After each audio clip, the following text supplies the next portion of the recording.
you couldn't hire an engineer if you tried, because they were all snapped up immediately, and they were all like being paid a hell of a lot. And they were all being very arrogant about it too, to everybody else, saying, oh, well, if you'd studied engineering, like me, then you'd be employed. It's like, yeah, who's laughing now? A lot of those people are out of work, so don't be arrogant and smug about things is the life lesson.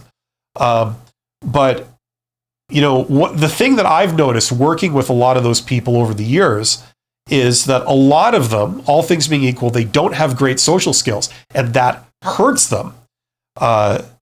It stems from the fact that they don't have respect for social skills. They think it's pointless. They think it's like, who cares about that? Well, as it turns out, it's pretty damn important, whether you see that or not, it is, and getting a job is a hell of a lot more easier if you have very good social skills. You know how to network, you know how to talk to people, you've got a lot of personal charisma. It really helps. You're very articulate.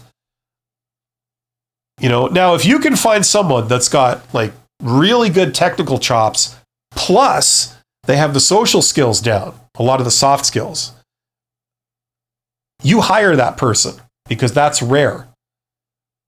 You can find a lot of engineer types that can do designs, write code, whatever, that are insufferable. There's a lot of those people. They're hard to communicate with. It sucks dealing with them. They're very arrogant, very, off-putting. But a few of them, they're awesome to deal with. They not only have the technical chops, but they can collaborate with people. They can communicate with people. You can deal with them, and you don't feel like going 3 rounds with them at the end of the day. You know what I mean? Those are the people you hire, right? And coincidentally, that's what job interviews are all about. They're to see what you're like as a person. That's the whole point of a job interview. It's not about whether you're technically qualified or not. That's what got you to the interview. Now that you're in the interview is like what you're like as a person.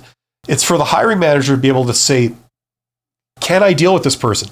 If I had to deal with this person every day, would I be able to tolerate it? Or would I end up going and shooting myself because I can't deal with them? It's just so stressful and unpleasant, right?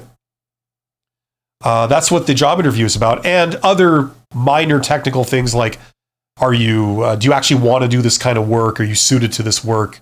That basic stuff like that. How much money do you need? It's also about a few of those mechanical things too. But really, that's what it's about. It's about to see who you are as a person. So